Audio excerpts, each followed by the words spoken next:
Radio Podcast. 어라이 welcome to Samnagai. 3 essa аллартиппугу тассангааннариақ. Массаккуут пулаарту номо 21-саат пулаартуулерпоқ уллумикку пулаартууссооқ укалеқслалемак таава иммараарлалиссуусугу тасналунгиларпуу укалеқ кинаанерсоқ тассамиссулерисартуунерсусормитсиаккут такуссаалаартартугасиувор таама аттаап соорлууппаасига амма qatangguterartuamma amma lanqannertartu kisia allaanerulaartumi taasarpaat kisianni taava naak sumingaannimaarlartinniarlunga una aallartinnissarpu immaami siliutigeqqaalaassuarpu kamalaatera oqartarnerattuut nuummiusut tassa imasuorlu nuummiusu oqalulluni kalaallisut qallunaatullu ua kalaallisu oqalussuunga taava ukaleq qallunaatut taava nalersassappat imaattuunnarumaarpugut qanerma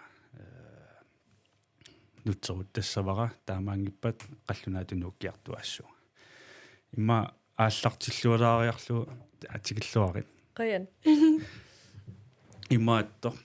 immaatimerserni aallartingikkallarlugu oqaatsimut массаккуам саммисаалаарлаттаанникуугами калааллису qallunaatullu oqalussinnaanermaani nuummi soorlu Filipiinermiumaatигиккаангата иликкапаллуттаарамик кисаимаа писиниарфинниунеруусоқ оqaатси атаасиаккаа аторнеқартарами тассангаани иликкапаллуннаартарту таа иларсуиса сивисооруссуарми maanikkaluarlutik иликкангиттоортарнери кисиамма тассани тунгавеқарсимассоо oqaatsiguна lunartoruйuссуугами калааллису oqaatsигут taanaluarapaasimassanerit oqaatigisakka.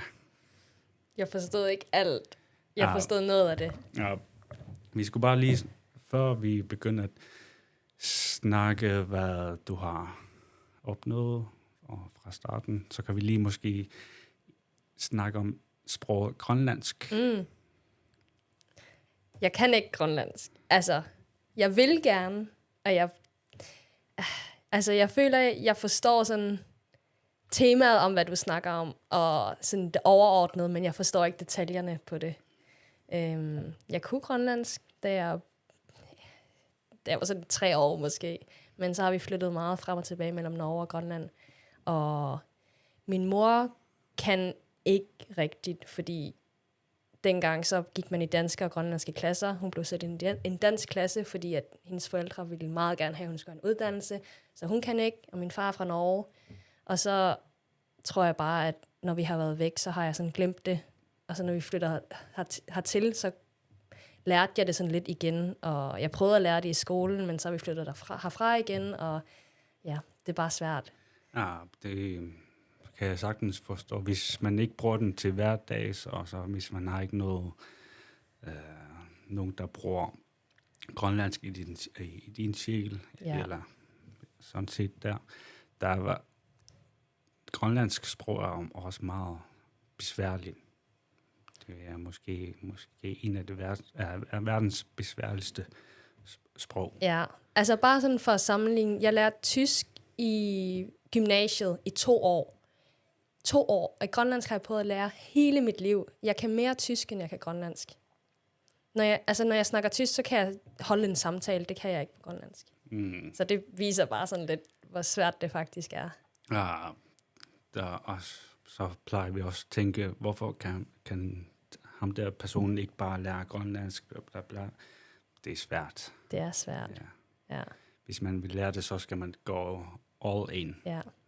Men jeg vil gerne. Altså, jeg har købt nogle grammatikbøger, og jeg har købt noget sådan lidt, som jeg skal til at gøre mere af. Men jeg har sat mig ned sådan nogle gange og prøvet sådan lidt. Og det hjælper også, men jeg tror også bare, man skal være i et miljø, hvor der bliver snakket. Jeg tror, man skal prøve at lære at snakke, altså ved at snakke. Ja. Ja, det er en lille intro til sproget, til grønlandsk sproget. Men ukaleq, som sagt, vi har hørt om dig flere gange udefra, mest måske som Mitjer og grønlandske sider. Hvad er det nu, det hedder? Den der... KNR? Nej, ikke KNR. Dem, der dyrker sport. Hvad er det? Elitesport Greenland? Ja, det må det være. No, ja. Der var... Nogen har lige sættet en billede af dig, hvor du har delt, tror jeg. Ja, altså jeg har jo støttet af Elitesport Greenland, så jeg har meget med dem at gøre i hvert fald. Så ja, hvis der er nogen, der har set... Ja, jeg ved det ikke. Der kommer sikkert nogle gange i nyhederne, når vi har resultater. Vi plejer i hvert fald at sende pressemeddelelser ud, efter vi har gået konkurrencer og sådan noget. Og så har jeg været med til OL i år. Så det er ligesom det store på en eller anden måde. Men ja, min beskæftigelse, det er skiskydning. Så jeg bor i Lillehammer i Norge, hvor jeg træner med et hold. Og så fra november til marts, så er jeg afsted til World Cup rundt omkring i Europa. Så ja, og World Cup og VM. Og bare konkurrere egentlig. Det er mit arbejde i dykskidskydning. Mm. Og så, når vi tænker lige på, du er her i Nuuk lige nu, så tænker jeg lige på, måske, nej, hvad var det nu? Har du prøvet at være med til ACR? Ja, jeg var med, jeg tror det er 2 år siden, var jeg med. Så, men det er så også den eneste gang, jeg har været med. Jeg ville gerne i år, men det passede ikke lige. Men ja, jeg var med der og vandt, så det var fedt. Ja, så har du altid planer? Hvad er det? Har du altid nogle tournaments? Ja, altså vi plejer sådan at sætte os ned. Det er lidt forskelligt, hvornår vi gør det, men tit ret tidligt i sæsonen egentlig. Vores sæson starter i maj, eller sådan. Vores træningssæson starter i maj, og der sætter vi os ned, kigger på sæsonplanen. Her og her er der konkurrencer. Skal vi gå World Cup eller IBU Cup? IBU Cup, det er ligesom niveauet under World Cup. Og så laver vi ligesom en plan ud fra, jamen, hvor er det tæt på hinanden, hvor det rejsebelastningen er ikke så stor, eller hvor der er mange konkurrencer, fordi i World Cup så er det tit, at vi kan kun gå en sprint og en jagtstart måske, fordi vi kan ikke gå stafetter, og vi kan ikke gå fællesstarter. Så ja, vi prøver ligesom at lave en sæsonplan for hele sæsonen, og så, men ja, det er næsten kun World Cup og IBU Cup, vi går, og så er der sådan lidt her på slutten, så kan man godt sådan lige tage lidt ekstra ACR og GM i langrend skal jeg gå nu her næste uge. Så, men ellers så har jeg egentlig off-season nu her. Ja. Måske kan vi lige tage tilbage til helt fra starten. Hvordan jeg begyndte med det her? Har du altid haft noget med langrend at gøre, eller har du også prøvet noget andre sport? Altså, mine forældre var langrendsløber og skiskyttere. Så de begyndte egentlig med skiskydning, da jeg blev født. Så de begyndte ret sent. Og så rejste de egentlig bare rundt med mig. Så jeg tror, fra jeg var 0 til jeg var 4 år, der var jeg mere ude i verden, end jeg var hjemme. Fordi jeg rejste sammen med dem. Og så som sagt, vi har flyttet lidt frem og tilbage mellem Norge og Grønland. På et tidspunkt, da vi boede i Norge, så begyndte jeg sådan lidt med skiskydning. Men jeg har altid dyrket alle mulige idrætter. Masser af sport. Langrend, cykel, løb, hvad ellers? Svømning, springgymnastik. Al idræt, sådan noget, hvor man prøver en masse forskellige idrætter. Så jeg har sådan altid været i aktivitet, og vi har altid gået på jagt og været ude i naturen og sådan noget. Så jeg begyndte så der med skiskydning, så stoppede jeg, fordi vi flyttede tilbage til Grønland, og her er der ikke nogen skydebane, så her kan man ikke, det kunne man i hvert fald ikke. Men jeg stod sådan lidt på ski. Så var der Arctic Winter Games i 2016, kan det passe? Her i Nuuk. Det kan jeg ikke lige huske. No. Der var der i hvert fald, og der var der ellers 2 andre skiskytter, der skulle være med, men så sprang de fra sådan sidste øjeblik, og så blev jeg spurgt, jamen du har jo dyrket det sådan lidt i 1 år, og jeg havde ikke dyrket det særlig meget. Jeg havde stået på ski, og jeg havde været med på jagt, og det var sådan det meste, jeg havde skudt. Men jeg havde været til skydetræninger i 1 år, hvor jeg havde prøvet det lidt. Så kom jeg med.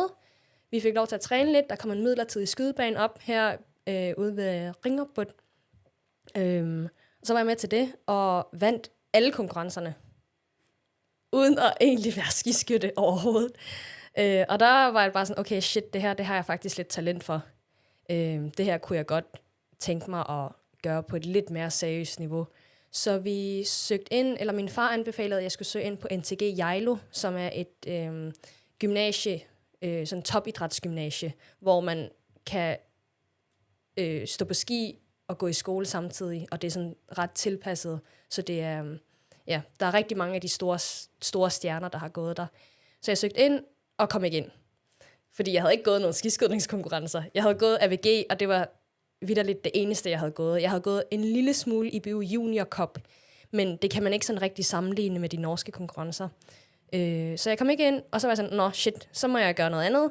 Så jeg søgte ind på Rotary, som er sådan en udveksling, så jeg skulle egentlig til New Zealand i et år. Og så, men så fik jeg tilbud om at være med til Island Games, som er sådan løbe, eller det er jo atletik, men jeg skulle være med til løb. Og for at være med til det, så var jeg nødt til at løbe nogle testløb, og det var så 5.000 og 10.000 meter. Så jeg løb det, og så samtidig så sendte vi en mail til NTG og skrev sådan, hey, kom nu, jeg har faktisk ikke gået særlig mange konkurrencer, men jeg har faktisk et potentiale, fordi at det var min far, der skrev det mest, han er god til sådan noget. Jeg har faktisk et potentiale, fordi jeg har løbet de her konkurrencer, og de her tider, de er faktisk ret gode. Eller jeg vidste ikke, at de var gode, men vi skrev i hvert fald mine tider. Og så kom jeg så ind alligevel, sådan 2 måneder før vi skulle starte i skole. Og det har jeg så fået at vide bagefter. Det var på grund af de der løbstider, at jeg kom ind der, fordi jeg havde ikke nogen resultater derfra. Så skulle vi så til Jejlo, og hele familien flyttede med. Så de var virkelig, virkelig støttende. Min far havde sådan en lille drøm om at flytte til Jejlo, fordi det er sådan et skisportsted, så de købte hus, og så begyndte jeg der, og så har jeg egentlig bare dyrket det siden, og taget til internationale konkurrencer, og gjort det, jeg laver i dag. Ja. Det er biathlon, ikke også? Ja. Hvad er forskellen med bare normal langrend? Skiskydning, det er skøjt, langrendsløb og skydning.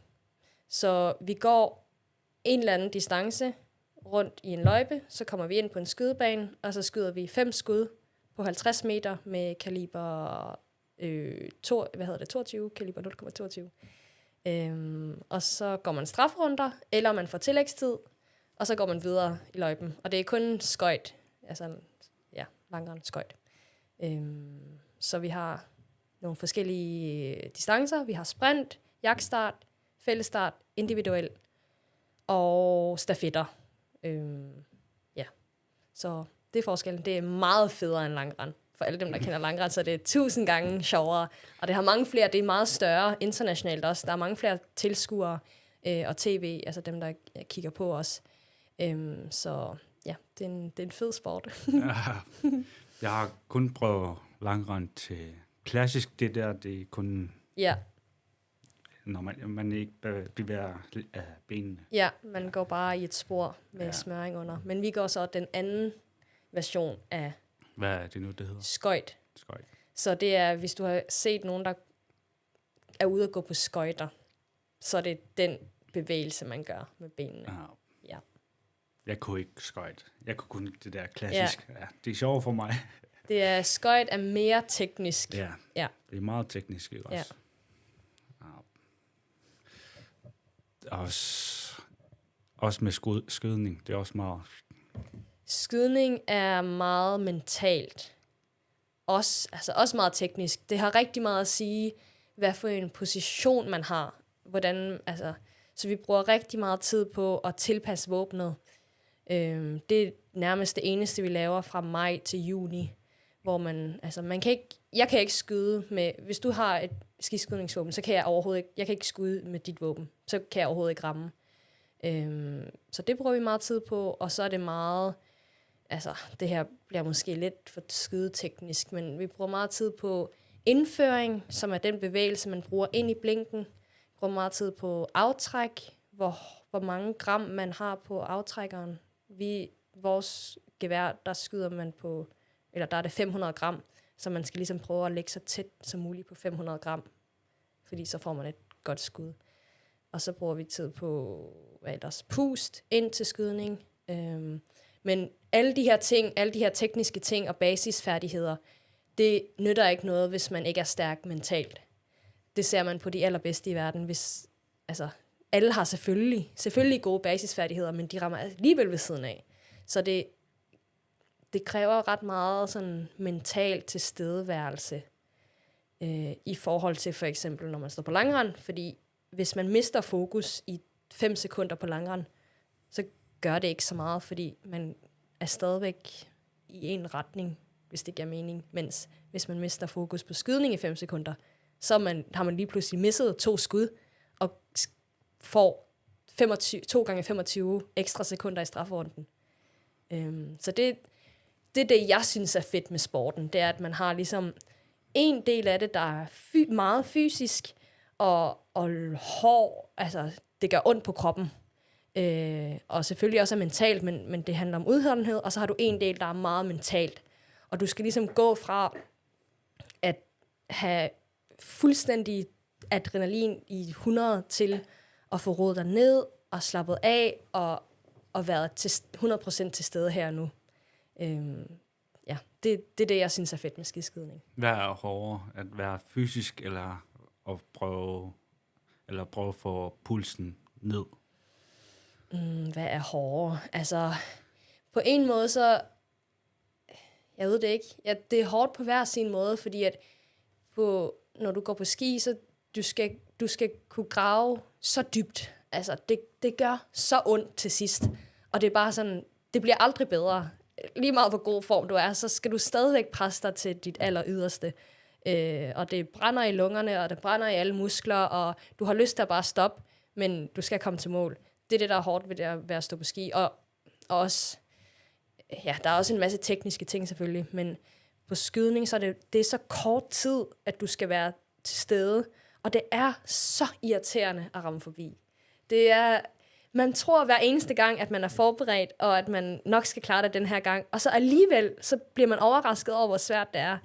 Så ja, jeg ved ikke, om jeg kan svare på det spørgsmål, men det er hårdt på hver sin måde. Altså, når man misser, får man en tidsstraf, eller du sagde noget med runde? Ja, det er lidt forskelligt, hvad for en distance vi går. I sprint, som for os er 3x2, 1,5 kilometer, så 7,5, der får vi strafferunde per bum, og den strafferunde tror jeg det er 200 meter. 150 eller 200 meter. Jeg er ret sikker på, det er 200. Og det tager sådan cirka 25 sekunder.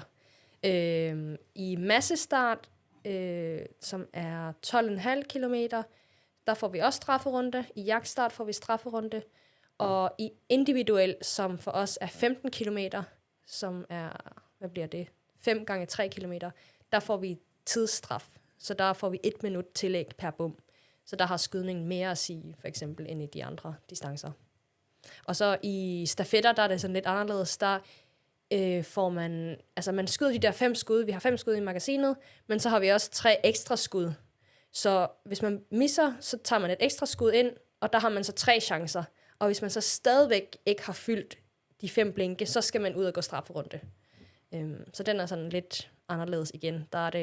Handler det mere om, der kan man godt satse lidt mere på at skyde hurtigt, men man får stadig en ret hård straf, hvis man skal ud i strafferunden. Er der forskellige niveauer med for eksempel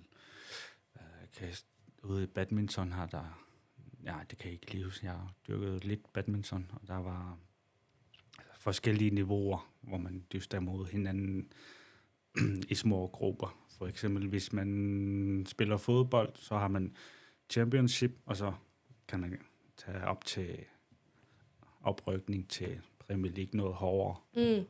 Ja, det er der. Altså det højeste niveau, det er World Cup, som er det, jeg går.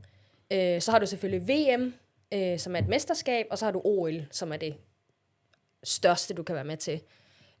Og så har du under World Cup, så har du det, der hedder IBU Cup. IBU, det er Internationale Biathlon Union, som er vores internationale forbund. Og det er ligesom altså niveauet ligger lidt under World Cup, men der er stadig ret højt niveau på det, og det er det, der er mange lande, der bruger til at sådan, kunne kvalificere sig op til at gå World Cup.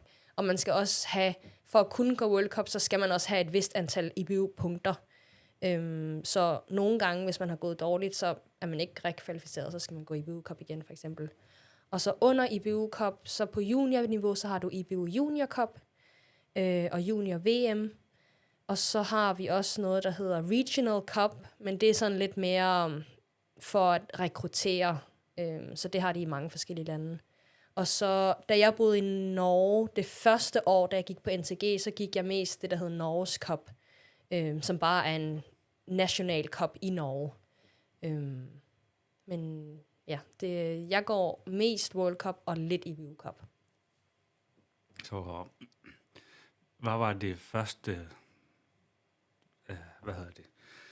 måske ikke en lige drøm, eller noget, har du noget forventninger, da du først er begyndt at tage det seriøst? Jeg tror, at da jeg flyttede til NTG, der var jeg meget ny i det hele. Altså, jeg vidste overhovedet ikke, hvad vil det sige at være en topidrætsudøver. Jeg havde trænet, ja. Jeg havde gået på rulleski, jeg havde skudt, men jeg vidste ikke, hvad det ville sige, det her med, hvad for en livsstil er det, man har, og jeg vidste heller ikke særlig meget om træning. Så jeg tror, det var sådan lidt... Jeg vidste ikke helt, hvad jeg kunne forvente, og det sagde jeg også til min træner, kan jeg huske, da jeg flyttede dertil, at sådan, jamen, mit mål med at gå her, det er bare at lære. Men jeg tror, at min far, han pushede sådan meget på, at jeg skulle have nogle målsætninger. Så han sagde ligesom, jamen, din målsætning, det burde være, at du skal blive verdens bedste. Så det sagde jeg også bare. Og jeg tror sådan, efterhånden, så groede det sådan lidt på mig, at okay, jeg vil faktisk gerne arbejde for, at jeg kan sådan nærme mig verdenstoppen. Og der er forskel på at sådan være verdens bedste og være en af verdens bedste skiskyttere. Fordi at være en af verdens bedste, det kan du jo sagtens være, hvis du er top 20. Hvis du er nummer 20 i World Cup, så har du potentialet til at blive nummer 1 i World Cup. Så jeg tror, det er sådan lidt der, hvor jeg er nu. Jeg vil nærme mig top 20. Eller, jeg ved ikke, om det er top 20, men altså... Jeg vil nærme mig at være en af verdens bedste skiskyttere.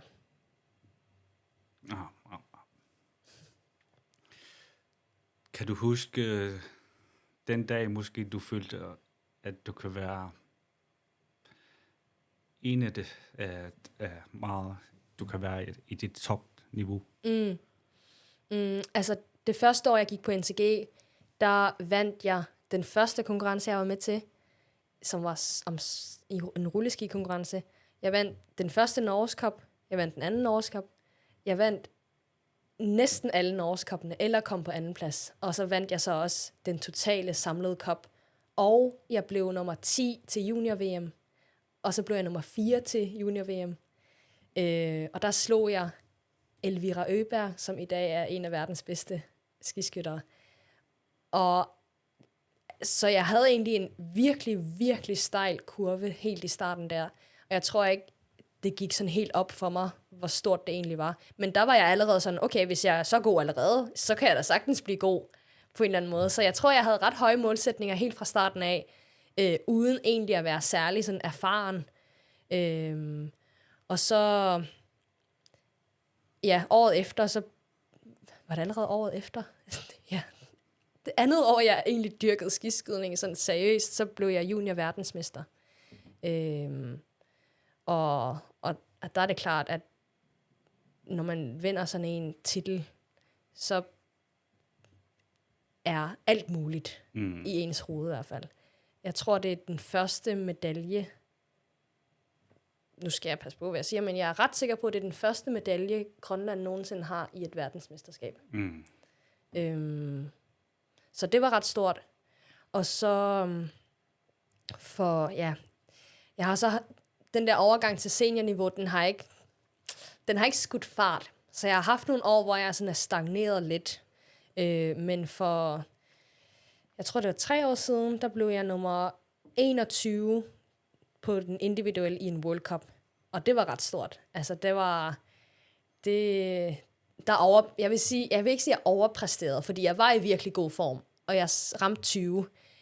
Men det var så godt nok til at kvalificere mig til massestarten, som kun er de 30 bedste i verden, der får lov til at være med til. Så jeg blev nummer 21 til den individuelle, og nummer 28 til massestarten. Så det var kæmpestort. Så det er der, jeg gerne vil op igen, og ligesom præstere på det niveau der. Ja. Ja. Der var... Har I noget off-season? Sådan sit ferie? Ja, altså... Jeg er sådan lidt i en mellemperiode nu, fordi at jeg skal gå GM i langrend, og jeg vil gerne præstere til GM, men jeg er stadig sådan lidt... Jeg gør alligevel lidt det, jeg har lyst til, men efter GM, der har jeg 100% off-season. Så der... Altså, det er lidt forskelligt, hvad nogen gør. Nogen tager helt fri og træner overhovedet ikke. Nogen træner ikke i en uge, og så efter det, så gør de sådan lidt alternativt, spiller lidt tennis, står lidt på alpinski, går på randonee-ski, er med til nogle lokale konkurrencer. Så hele april, det er egentlig min off-season. Så jeg kommer nok til at træne, men jeg kommer ikke til at træne skiskydning. Jeg kommer i hvert fald ikke til at røre mit gevær. Vi får se, om jeg går lidt intervaller, eller om jeg ved ikke, om der er nogle lokale løbekonkurrencer, eller et eller andet, jeg kan være med til, bare sådan for at opretholde formen lidt. Men det er i hvert fald sådan, at jeg får lov til at træne det, jeg har lyst til. Men I kan også træne om sommeren, ikke også med det der rulleski? Ja, altså det er faktisk om sommeren, vi træner flest timer, fordi det er der, vi sådan bygger grundlaget. Så fra maj til, egentlig til november, der er der jo ikke sne, så der går vi på rulleski, klassisk og skøjt, og så cykler vi rigtig meget og løber, og træner styrke selvfølgelig, og intervaller. Så ja, vi lægger på flere timer om sommeren end om vinteren. Så når man skal være god til det der biathlon, så skal man i hvert fald flytte fra Grønland til... Ja, hvor bor det? Norge, Lillehammer. Ja. Det er der, hvor I tager... Altså, jeg har lidt svært ved at sige det, fordi jeg har jo også lyst til, at folk skal kunne se, at der er muligheder her. Og vi har jo langrendsløjper, og der er en luftgevær skydebane, som der er træninger. Der plejer at være faste træninger dertil. Men jeg må nok sige, at hvis man skal op på et højere niveau, så bliver man nok desværre nødt til at flytte fra Grønland. Fordi at der er ikke stabile nok sneforhold. Der har jo næsten ikke været sne her i år. Og man kan ikke skyde på en ordentlig skydebane. Så det var sådan det, vi fandt ud af i hvert fald, at hvis jeg skulle gøre det her på det niveau, jeg gerne ville være på et højt internationalt niveau, så var jeg nødt til at flytte fra Grønland.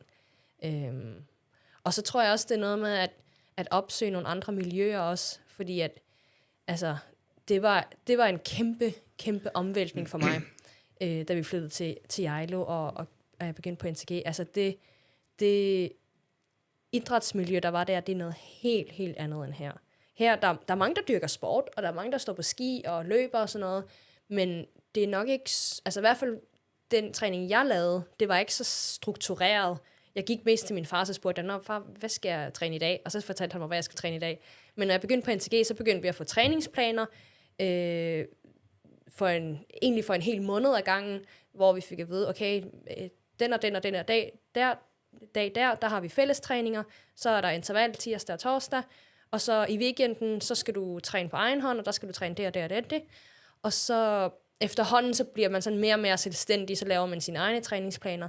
Men det er også bare det at være en del af en gruppe, og et miljø, hvor der også er en masse andre, der også har lyst til at komme på et højt niveau. Det er enormt inspirerende. Og det pusher en til at kunne træne og præstere på et helt andet niveau, end det jeg gjorde før. Og så også, altså, der var så meget kompetence hos de trænere, der var der. Så jeg lærte også enormt meget om træning, om ernæring, om søvn, om restitution. Og den viden, det kan godt være, at den er i Grønland, men det var i hvert fald ikke noget, jeg vidste noget om. Ja. Ja. Restitution og den der, det kan jeg slet ikke til. Selv hvordan jeg skal spise, den kan jeg slet ikke til. Så da jeg løb 1000 kilometer, det er bare, freestyle. Så sidder det kun i hovedet i hvert fald. Det er. Men hele pointet, det er jo, at altså, du træner så meget, men du får ikke fuld udbytte af det, hvis du ikke også fueler rigtigt og restituerer rigtigt. Du vil jo gerne have udbytte af den træning, du laver. Du var mit tredje professionel atlet på besøg her. Det første var Kim Ujarak, som var med til verdens stærkeste mand. Han kunne godt være her og træne op til dem der, så der er ikke noget problem der. Og så har vi Inuk Sistad, som var professionel til BMX, og han skulle flytte til Danmark for at opnå sit mål, eller drømme. Fordi der er ikke noget, der skal ikke så meget her. Ja. Og i Danmark kan han bare rejse flere steder. Som han har rejst mange steder på grund af BMX. Yes. Men du har rejst til Norge sammen med din familie. Ja, de er så flyttet tilbage igen nu. Men ja, de flyttede med. De fandt ligesom ud af, at de gerne ville støtte op om min drøm. Så, ja. Jeg skulle lige have dig til at, støtte. Ja. Måske fandt du ud af, at du kan godt til nu. Så flytter vi lige tilbage. Altså, jeg flyttede jo faktisk hjemmefra, efter jeg var færdig på gymnasiet. Men så jeg har 2 lillebrødre. Så da jeg var færdig, så begyndte Sondre på NTG, og da han så var færdig, så begyndte Inuk på NTG. Så de er ligesom blevet værende i alle de år, men ja, nu er de så flyttet tilbage til Grønland igen. Begge 2? Begge mine forældre og min yngste lillebror, Inuk. Ja. Der er jo din lillebror var med til UL. Ja. Hvornår var det nu? I februar. Nærmest hele februar, føler jeg. Sådan 6. til 20. eller sådan noget. Ja. Hvad er aldersgrænsen til at have når man skal ligge i højeste niveau? For eksempel i fodbold, når man fylder 30-32, så går formen ned. Ja. Men bare i løb, så kan man man kan blive meget ældre, uden at blive miste formen. Ja. Altså, det er lidt forskelligt. Der er nogen ret unge, der præsterer godt i World Cup. Altså for eksempel hende, jeg nævnte, Elvira Øberg, hun var ret god allerede som sådan 20-årig. Og nu er der også en af de bedste på kvindesiden, Maren Schiergeide. Hun er yngre end mig. I hvert fald 2 år yngre, tror jeg. Hun er sådan 22. Men sådan generelt set på det sådan brede spekter, så topper man ret sent faktisk. Man topper rundt 30, og derfra 30 til 35. Så ja, og det, jeg ved ikke hvorfor. Altså, det er vel fordi, at man har brug for mange år med træning og ligesom bygge et stort grundlag op, at det er så sent. Men så er der så også mange, der stopper før det, så... Men ja, jeg har i hvert fald mange år på mig. Det kan godt være, det kan godt noget med mentalt at gøre nogle gange. Helt sikkert, ja. Helt sikkert. Ja. Hvad var det nu? Der var også en, der var med til det der podcast. En, der hedder Louise. Hun løber rigtig, rigtig meget her i Nuuk. Og hun var med til løb i... Hvad var det? Var det i hvert fald inde i Skandinavien. Jeg ved ikke lige, om det er Danmark, eller hvor det er. Mm-hmm. Hun løb... Hvad var det nu? Nok over 600 kilometer på 7 dage, tror jeg, det var. Nej, måske over. Hun skulle løbe 120 kilometer om dagen. Jeg spurgte om... Fordi jeg kunne se, at der var mange ældre mennesker, der var med derovre. Hun sagde bare, måske det er noget med mentalt at gøre, fordi de kan bare løbe og ikke blive stress over, hvordan kroppen er. Ja. Ja, jeg føler, der i det der ultraløb, så føler jeg, der er ret mange ældre, men det er måske også, fordi det er sådan en sport, hvor folk har måske dyrket noget idræt, da de var yngre, og så bytter de til løb, når de bliver ældre, måske. Ja, jeg ved det ikke. Nej. Men en af dem i hvert fald, jeg løber rigtig meget, og jeg ved ikke lige, hvorfor. Jeg kan ikke lide at løbe. Men jeg hader ikke løbe. Jeg kan ikke lide at løbe, men jeg hader det ikke. Det er også bare langdistancer. Det tager så meget tid, og man skal prøve at finde noget, hvad man... Fordi jeg nyder det ikke. Jeg er meget bare neutral. Ja. Jeg elsker at løbe. Jeg synes, det er så fedt, men det er federe, hvis man løber sammen med folk, synes jeg. Ja. Ellers så hører jeg podcast eller et eller andet. Jeg kan bedre lide at løbe hurtigere end det der ultraløb, fordi man skal længere væk. Og så når man skal løbe hurtigere, jeg kan godt lide det, at løbe med konkurrencer. Det der. Mm-hmm. Men hader det på samme tid. Fordi jeg ved, at jeg kommer til at prøve mit bedste. Ja. Og så har jeg ikke lyst til at være træt. Ja, det er sporten i et nødskal. Det er ikke så sjovt, når man er lidt konkurrencemenneske. Man skal bare give alt. Altså, det er jo... Ja, hvad skal man sige? Jeg kan godt lide den følelse af, at jeg kommer i mål fra en konkurrence, og jeg ved, at nu har jeg givet alt, hvad jeg har. Altså, jeg kunne ikke have gjort noget bedre. Jeg kunne ikke have pushet mig mere. Jeg kunne ikke være mere træt i mål. Og så ved jeg, at nu er jeg færdig, og nu er smerten over. Det synes jeg er en fed følelse. Jeg så, at du var med til, hvad var det nu hedder, korpset? Ja. Kun den lille reklame, hvor du fik tårer. Ja. Hvordan var det? Det var en oplevelse. Det var hårdt. Altså, jeg sagde ja til det, fordi at jeg tænkte, at det var en mental udfordring, som jeg ikke ville få inden skiskydning. Og det ville give mig nogle andre redskaber måske, som jeg ellers ikke ville få lov til at opleve. Så var det i off-season, så jeg var sådan lidt, nu kan jeg få lov til at lave, hvad jeg vil alligevel. Og så har jeg altid sådan været lidt fascineret med militæret. Min far har været i militæret og fortalt nogle historier derfra. Så det var sådan min måde at få lov til at prøve det på, bare på en lidt kortere periode. Men det er nok det hårdeste, jeg nogensinde har været med til. Vil du lige sige, hvad korpset er? Ja, det er et reality-tv-program over 8 dage, og det er inspireret af Frømandskorpset og... Hvad hedder det? Nu får jeg helt hjernetæppe. Frømandskorpset og den anden specialstyrke. I don't know. No. Det er i hvert fald inspireret af de der 2 specialstyrker, der er i Danmark. Så 2 af instruktørerne har baggrund derfra, og de henter ligesom inspiration, og så er det bare om at gøre det så pissehårdt, man kan på en uge. Og man kan få lov til at trække sig, eller man bliver pillet derfra, hvis de instruktører kan se, at man ikke takler det på en eller anden måde. Og så er der en masse udfordringer. Altså det handler i bund og grund om bare at bryde folk ned.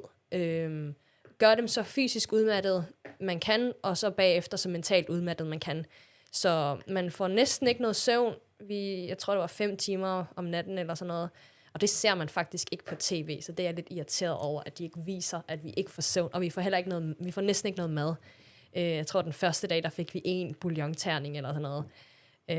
Og så er man så ellers ude og render rundt og kravler i sandet og skal hjælpe hinanden med at bære gummibåde, og hvad ellers var det, vi lavede? Bokser. Vi skulle bokse mod nogle af de der, de der folk der. Og ud at gå, rigtig meget ud at gå med sådan en tung rygsæk. Og så bliver man sendt igennem en masse opgaver, og ja, man bliver udmattet i hovedet. Reality TV, er det dem, der deltager, er det mest kendte, man deltager? Det var... Jeg vil sige, vi var D-kendte. Vi var ikke A-list, men det var sådan semi-kendte nogen. Så det var sådan lidt... Den første sæson af Korpset, der var det bare hvem som helst, altså normale mennesker, og så efter det, så begyndte de så med nogle lidt halvkendte nogen. Så den sæson, jeg var med på, der begyndte de sådan at gerne ville have lidt flere atleter med. Så der var en der dyrkede CrossFit, der var en, der var parkour, en, der lavede OCR, forhindringsløb, en, der lavede stand-up paddle. Så det var sådan lidt forskellige, men alle sammen nogen, der var sådan lidt atletiske. Leila var også med dengang før det? Det ved jeg ikke. Det tror jeg ikke. Så er det jo kun... måske tænker jeg lige på Vild med Dans. Hun Nå, var i hvert fald med det var hun. Vild med Dans. Ja. Hvad fik dig til at have tårer? Det var en episode, hvor jeg følte, at jeg var ansvarlig for, at en af de andre, der var med, trak sig. Så ja, det var hårdt. Så hvordan gik det i hele taget? I det hele taget, altså, jeg kommer til dag 7, så det var jeg ret tilfreds med. Det var ikke mig selv, der ville gå ud. Jeg blev pillet fra. Så det var også mit mål, at jeg ville ikke sige stop, medmindre jeg havde en alvorlig skade. Det fik jeg så også, men jeg trak mig ikke alligevel, som måske var lidt dumt. Men sådan alt i alt, så var det en meget, meget læringsrig. Altså, det er det mest intense 7 dage, jeg nogensinde har været med til. Det var bare fuld program fra morgen til aften, og man blev, altså, jeg synes det fedeste med det var, at man blev så tæt med den gruppe, man var sammen med på så kort tid. Fordi man var sådan helt tvunget til at kunne lære af hinanden og kunne bruge hinanden, fordi at man blev så hårdt testet af de der instruktører, så vi brugte ret meget tid på at sådan, tale sammen om de opgaver, vi var ude til, og vi talte sammen om instruktørerne, og vi sådan hjalp hinanden med, hvad for nogle udfordringer er det, vi har i dag, og hvordan kan vi sådan støtte hinanden bedst muligt. Og det, sådan den gruppedynamik, vi fik, den var rigtig værdifuld at lære noget af. Og jeg vil sige, det er også noget, jeg sådan har taget med mig til skiskydningen, hvor jeg ligesom har tænkt, at jamen, vi er nødt til at hjælpe hinanden. Vi er nødt til at bruge hinanden til at kunne blive bedre. Og vi er nødt til at ligesom, altså, ja, vi har nogle trænere, der skal hjælpe os med at blive gode, men os udøvere, vi har faktisk rigtig, rigtig meget erfaring, som vi kan hjælpe hinanden og bruge hinanden til. Mindst lige så meget som trænerne, fordi det er jo os, der går og laver det her hele tiden. Så det var en sådan ret god erfaring, som jeg føler, at jeg har brugt ret meget i min træningsgruppe bagefter. Hvad motiverer dig?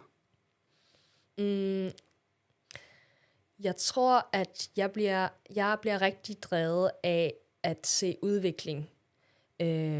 Jeg kan rigtig godt lide at arbejde med de små detaljer.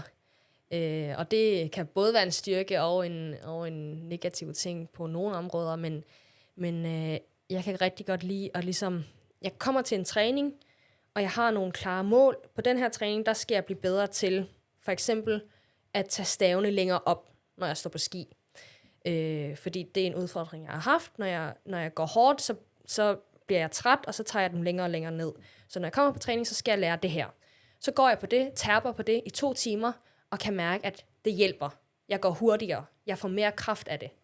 Eller på skydebanen, jeg ved, at når jeg har min indføring, så er jeg shaky. Jeg kommer forkert ind i blinken. På den her træning, der skal jeg terpe på at have rolige bevægelser ind i blinken. Så gør jeg det en time. Jeg kan mærke, det hjælper. Jeg rammer bedre. Jeg har tættere samling. Så kommer jeg på næste træning, så sætter jeg det sammen. Jeg får gjort en interval, og jeg kan mærke, at jeg går hurtigere. Jeg skyder bedre. Kommer på en konkurrence. Nu har jeg arbejdet med det her i 2 måneder, og jeg skyder bedre, og jeg går hurtigere, og jeg får et bedre resultat. Det er det, der motiverer mig. At jeg sådan kan arbejde med alle de der små ting, og ligesom se, at jeg får fremgang af det. Og så kan jeg lide at diskutere det med andre udøvere, jeg kan lide at diskutere det med min træner, og jeg kan lide, at nogle andre så også kigger på, hvad er det, jeg gør, og kan se, at nu skal du blive bedre til et eller andet. Få din ankel længere ned. Og de så også udfordrer mig. Så jeg bliver motiveret af at have udvikling på træning.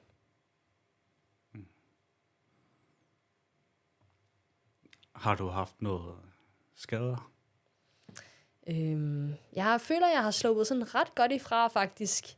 Men jeg havde en slem skade sidste sæson, der egentlig satte mig ud hele sæsonen. Det var på en af de første konkurrencer, hvor der var sådan...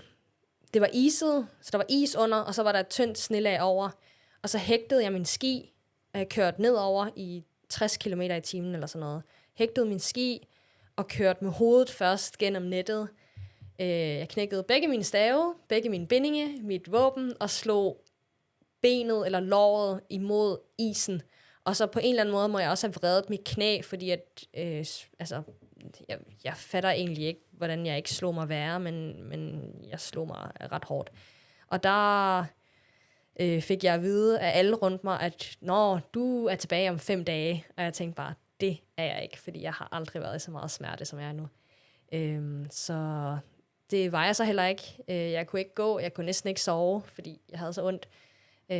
Og jeg var, som sagt, 2 måneder ude af konkurrencer. Jeg var tilbage på ski efter måske 1 måned eller sådan noget, men ja, det er sådan den største skade, jeg har haft. Og jeg ved sådan stadig ikke sådan helt, hvad diagnosen var. Altså, det var bare et slag mod musklen, plus en forvridning af en eller anden sene.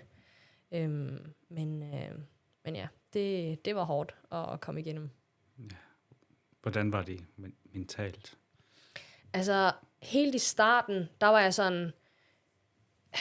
Altså, jeg var selvfølgelig ked af det over, at jeg ikke kunne gå konkurrencerne. Fordi det var seriøst den første konkurrence for hele sæsonen, så jeg var rigtig ked af det over, at jeg ikke kunne gå konkurrencerne. Men så efter en dag eller 2, så var jeg sådan, okay, fuck det her. Jeg kan træne på en eller anden måde. Jeg kan stadig godt træne. Så det første træningspas, jeg havde, det var, at jeg stod og stagede indendørs på en stagemaskine i 2 timer, uden musik, uden Netflix, bare stod og kiggede i væggen. Fordi der var jeg sådan, nu skal jeg træne mig selv mentalt. Og det holdt jeg faktisk i ret lang tid, hvor jeg kunne ikke særlig meget. Jeg kunne stå og stage på en stagemaskine, bare stå, og så kunne jeg efterhånden, begynde at ro på en romaskine, bare uden at bøje mine ben. Og så kunne jeg ellipsemaskinen, der kunne jeg godt sådan bøje benet lidt.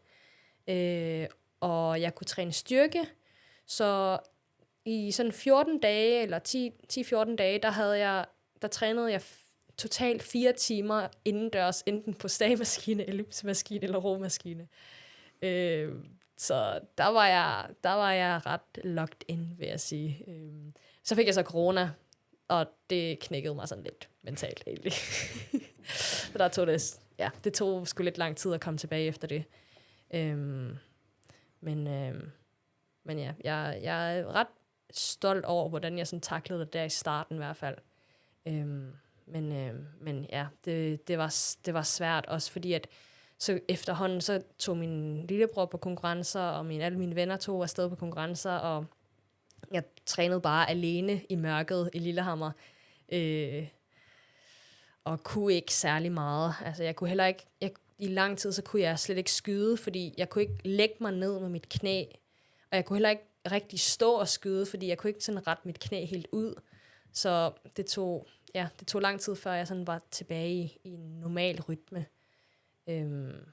Ja. Nå, I plejer også at skyde, stå op og det ned. Vi har både liggende og stående skydning. Så 2 timers uden musik. Total David Goggins mode. Ja, der følte jeg mig som David Goggins. Men det skal også siges, at det var så den eneste, jeg havde uden musik og Netflix. Fordi alle de andre pas, jeg havde, der begyndte jeg at se Netflix og høre musik. Ja, der er en lille historie om som David Goggins fortalte, at han var, jeg ved ikke lige, hvor han var i London, eller sådan noget der. Han prøvede, jeg tror det der... Ellipse. Ja, det må det være. Og han tænkte, det er den værste maskine, jeg har nogensinde prøvet. Og så dagen efter, tror jeg, han skulle bare derover, fordi hans mental var... Maskinen knækkede ham lille smule, og han kunne ikke lide det. Ja. Han skulle straffe sig selv og tage derover, og så det er bare kun den der, han skal dyrke sport med, det der. Ja. Han elsker at være smadret. Ja, altså han er sådan en, som hvis han kan mærke, at det er noget, der er svært, og noget, han ikke gider, så skal han bare gøre det endnu mere. Ja. Og han har prøvet Hell Week 3 gange på et år. Har du hørt Hell Week? Det er sådan lidt det samme, hvor du bare sådan lidt militæragtigt noget, hvor du bare bliver brudt ned på alle mulige måder. I 7 dage fik de sovet i alt 2 timer. Oh my god. Altså hver gang, når vagten holder fri, så kommer en anden vagt, som kommer til at gøre det samme. Presse dem. Puha. Ja, han gør det 3 gange på et år. Shit, man. Ja. Det er korpset gange 10. Den første gang, de stoppede ham, fordi han var skadet, tror jeg, det var. Og anden gang var de stoppede ham, fordi selvom han vil gerne gå videre, selve lægen sagde også, at du skal ikke være med. Ja. Altså den tredje gang, efter den anden der, så tog han toget hjem, og på vej hjem havde han en masse af tanker, hvad han kan tænke over det. Og så besluttede ellers han, at det er sidste gang. Jeg skal ikke prøve det 3. gang. Ja. Men på vej derover kan han ikke han kan ikke sige sig selv, at han ikke udførte det. Så 3. gang, det lykkedes. Ja, han har haft hård træning. Han træner altid uden mobil, uden musik, uden han sætter aldrig noget på Instagram eller noget lignende. Ja, han er hård. Ja. Han er skør. Han er skør. Men, Nogen spørger, hvorfor gør du det? Fordi du ikke gør det. ja. Nå, hvad er dit næste mål? Altså, lige nu, der har jeg ligesom off-season, så nu er jeg på en eller anden måde i gang med at prøve at sætte en plan for næste sæson, og hvad jeg skal, og hvad for et hold jeg skal være på, og hvem jeg skal træne sammen med, hvad for nogle trænere jeg skal have. Men vi begynder nok efterhånden at se på, hvad for nogle konkurrencer vi skal gå, og jeg tænker, at næste sæson, det bliver nok også mest World Cup, fordi at det er sjovest. Men nok med nogen IBU Cup inden, igen, fordi at der er flere konkurrencer i IBU Cup end i World Cup. Så jeg kan godt se, at sådan, den her sæson for eksempel, der har jeg kun gået 13 konkurrencer, og det er egentlig ikke særlig meget. Jeg kunne godt tænke mig at gå lidt flere, også fordi jeg kan mærke, at jeg kommer i bedre form, når jeg går flere konkurrencer. Så ja, det skal vi til at sætte sammen. Men der er VM i Otepää i Estland, hvor vi lige har gået World Cup, så det tænker jeg er ligesom det er i hvert fald det næste mesterskab, så det bliver ret fedt.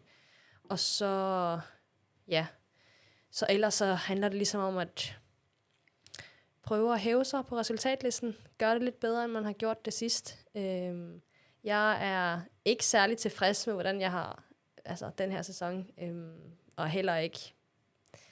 Ja, jeg har haft nogle år med hvor jeg sådan er stagneret lidt. Altså, jeg har haft nogle højdepunkter, men jeg er ikke blevet så meget bedre. Og det bliver jeg nødt til at gøre noget ved. Altså, jeg bliver nødt til at kunne hæve niveauet på en eller anden måde. Og jeg tror, det handler om for min del, det handler bare om at få kontinuitet. Altså, jeg skal ikke opfinde hjulet igen. Jeg skal bare få noget kontinuitet i min træning. Sidste træningssæson, der havde jeg var alt for meget syg, alt for meget forkølet, alt for meget, altså med min skade der. Og Jeg fik også rigtig store problemer med søvn, efter jeg så kom tilbage i World Cup, hvor det varede egentlig 3 måneders tid, hvor jeg ikke kunne sove, og det tærede ret hårdt på mig, da jeg så begyndte med træningssæsonen igen. Så det handler om i min træningssæson nu her, det handler bare om at få, ikke noget sindssyg træning, men stabil træning. Jeg skal kunne træne i uge efter uge efter uge, uden at ligesom blive overtrænet, uden at blive syg, uden at blive skadet, og det kommer til at hæve niveauet ret meget, fordi at selv med den, helt ærligt, en forfærdelig træningssæson. Det var så hårdt. Men alligevel, så fra november til nu, så er jeg blevet virkelig meget hurtigere i sporet. Jeg tror, jeg startede, da jeg gik første World Cup i Östersund, der var jeg næsten 4 minutter bag i sporet. Jeg tror, jeg var 53 på en sprint, mens nu, hvor jeg gik i OTP, helt til sidst, der var jeg kun lidt over 2 minutter bag. Så jeg har næsten gået 2 minutter hurtigere i sporet på en 7,5 kilometer, og det er ret meget for dem, der ikke ved det, men det er ret meget. Og den eneste grund til, at jeg er blevet så meget bedre, det er bare fordi, at fra november til nu, så har jeg ikke været syg. That's it.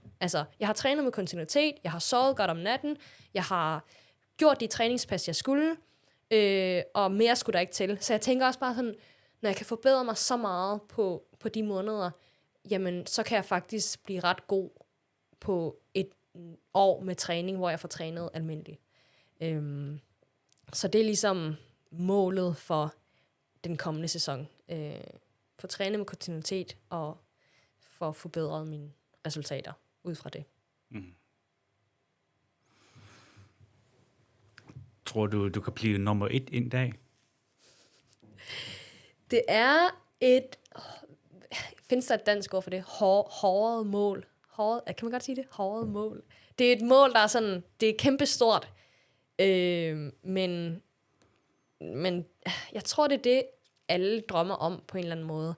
Og igen, der er forskel på at sige, mit mål er at blive verdens bedste, og mit mål er at blive en af verdens bedste.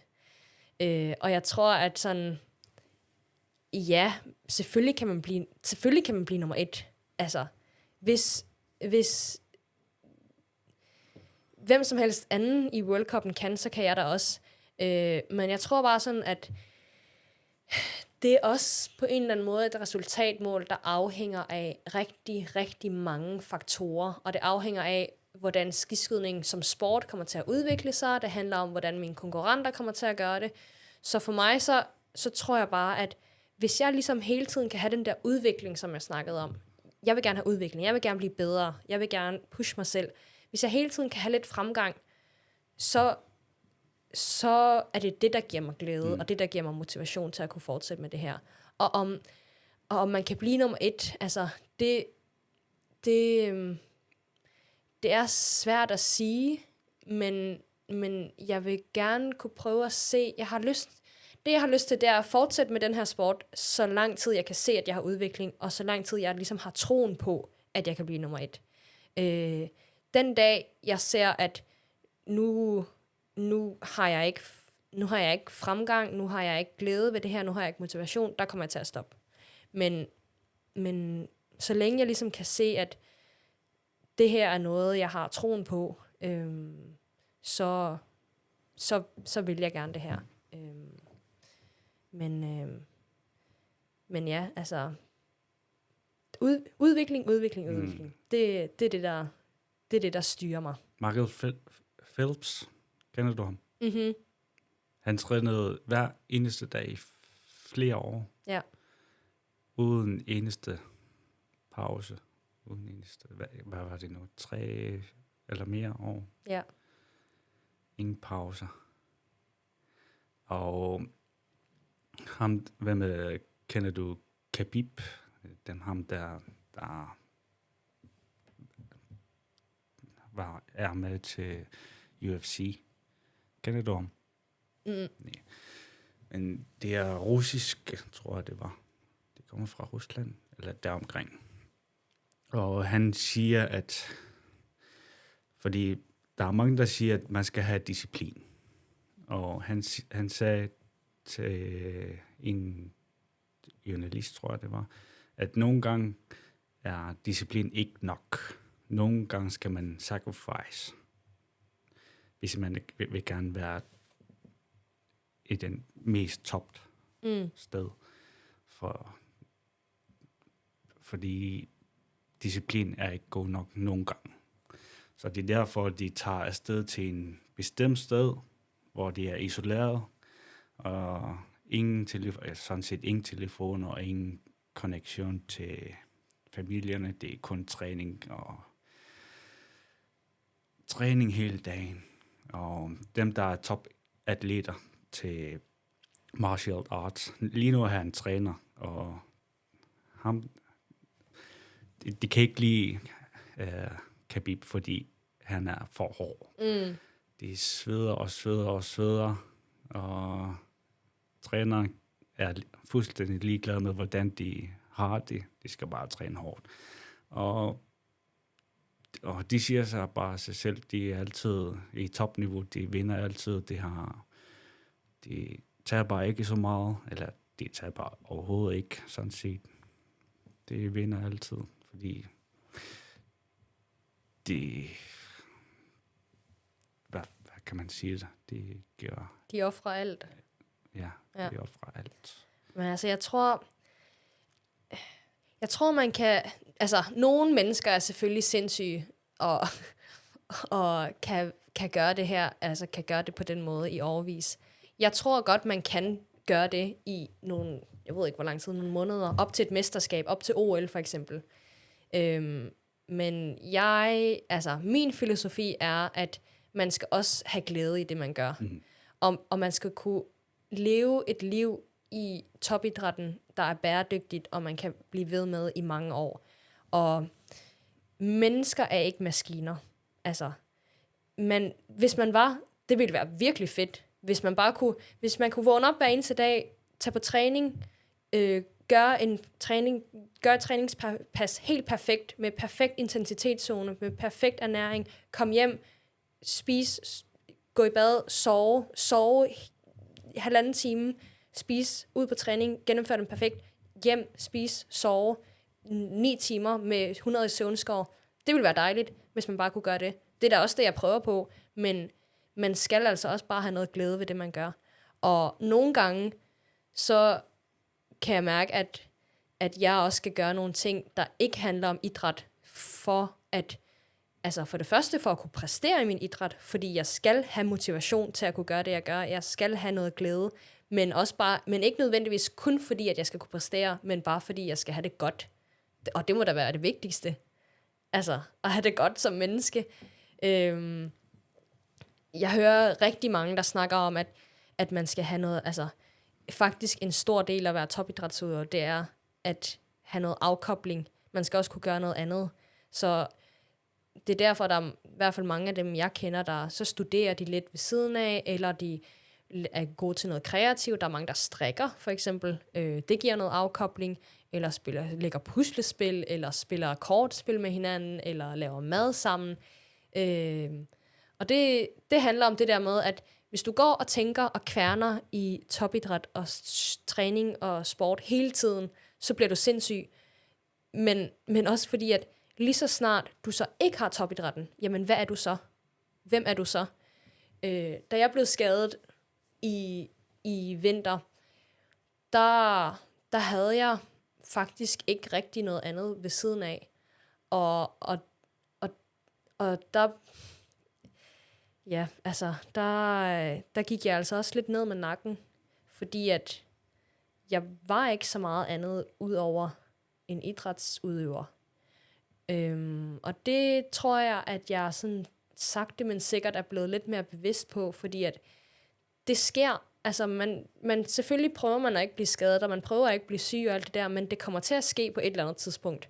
Og der skal man altså også have lidt flere ben at stå på, og skulle... Ja, og kunne have et liv udenom det. Og så er der også det der med, at jamen, der kommer faktisk en dag, når man lægger skiene på hylden og riflen på hylden, og ikke længere skal være idrætsudøver. Og der skal man også have noget at kunne gå til.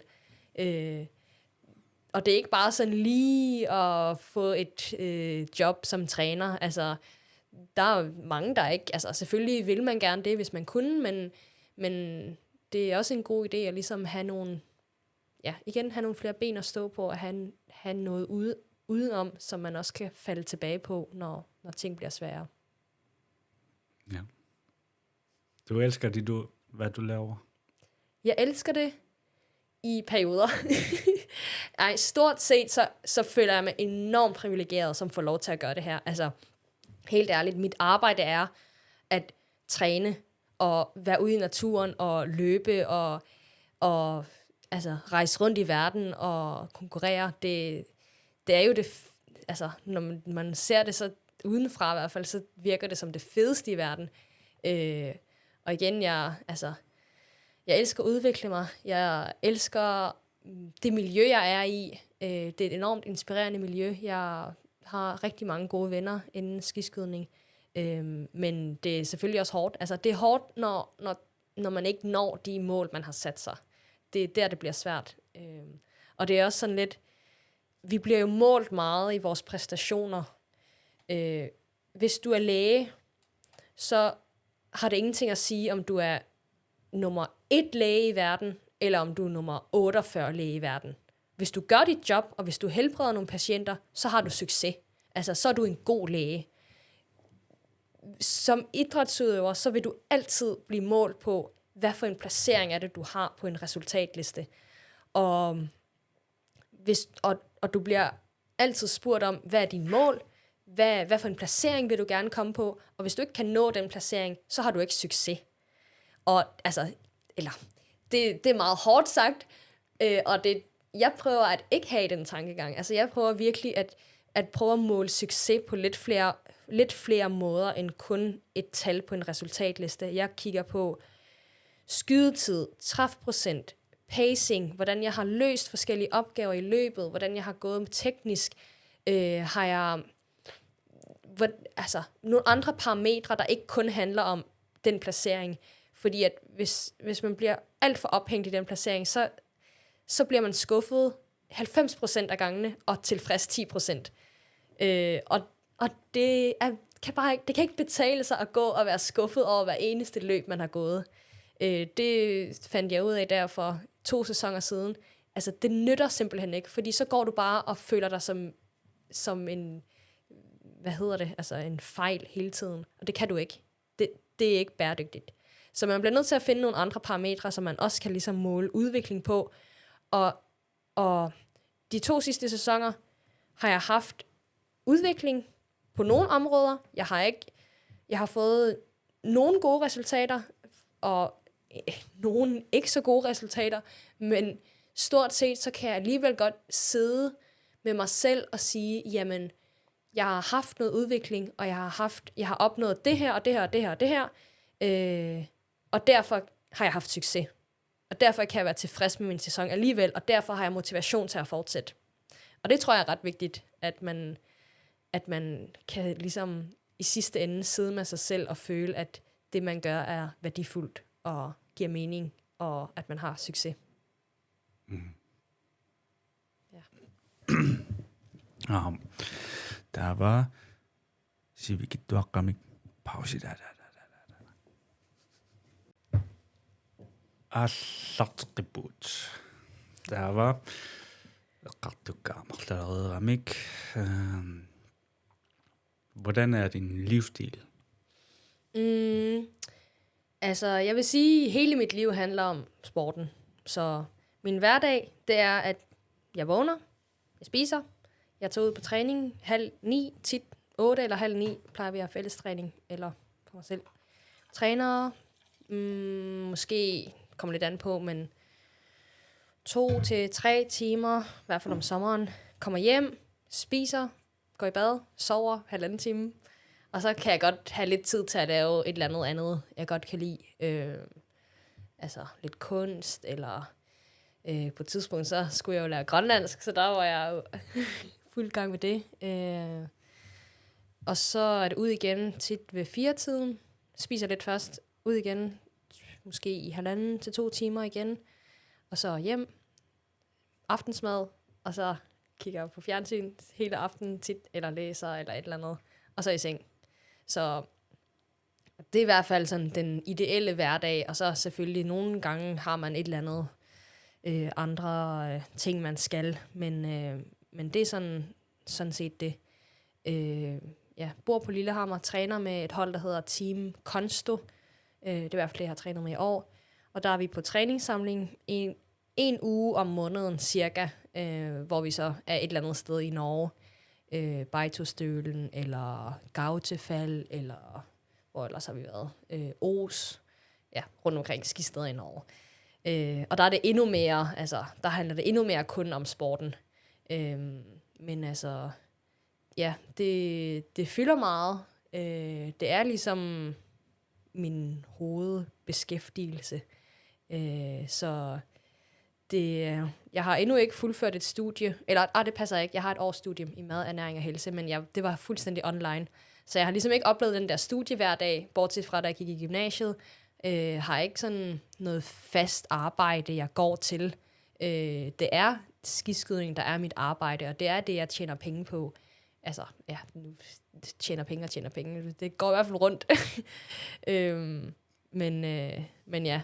Og så, når vi så er afsted på konkurrencer, så er det ligesom, så er det lidt anderledes, fordi vi tit har træning sådan midt på dagen, på sådan lidt mærkelige tidspunkter, sådan kl. 12, nogle gange kl. 4 om eftermiddagen, så der er det sådan lidt, der går man lidt mere sådan, jeg ved ikke engang, hvad man laver, roder rundt i huset, scroller på mobilen, selvom man egentlig ikke burde det, sikkert.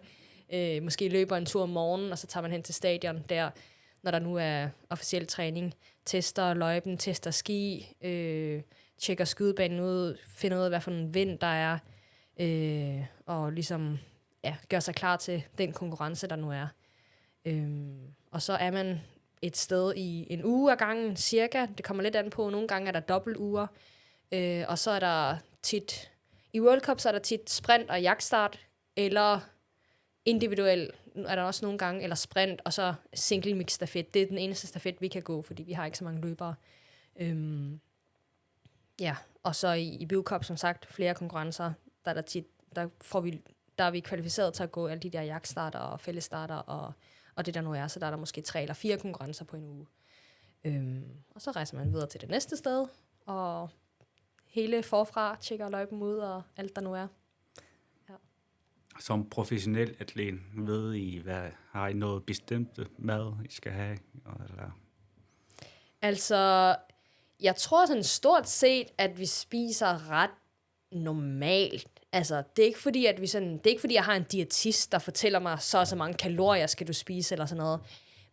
Men vi er selvfølgelig optaget af, at vi spiser ordentlig mad. Altså, at det ikke er junk food hele dagen.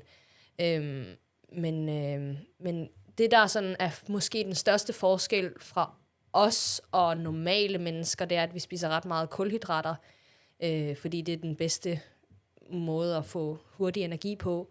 Specielt på konkurrencedage, der er det nærmest kun pandekager og slik hele dagen. Men på sådan en normal dag, der plejer jeg at spise havregrød til morgenmad. Havregrød med bær og honning. Og så til frokost, der spiser jeg tit rester, aftensmad, eller så laver jeg ris med æg og grøntsager. Og så før jeg skal ud på træningspas nummer 2, så plejer det at være sådan noget lidt mere simple kulhydrater. Det kan være brød, toast, det kan være havregryn, eller flere rester. Og så aftensmad, det er en kilde til kulhydrat, en kilde til protein, en kilde til grøntsager. Og der har vi ligesom sådan en tallerkenmodel. Hvis vi træner meget, så skal det være halvdelen kulhydrat, kvart protein, kvart grøntsager. Hvis vi træner moderat, så skal det være en tredjedel af hver. Og hvis vi har hviledag, altså ikke en dag, hvor vi ikke træner, så er det halvdelen grøntsager, og så kvart kulhydrat, kvart protein. Så det er ligesom, jeg prøver at tænke sådan lidt over det, i hvert fald.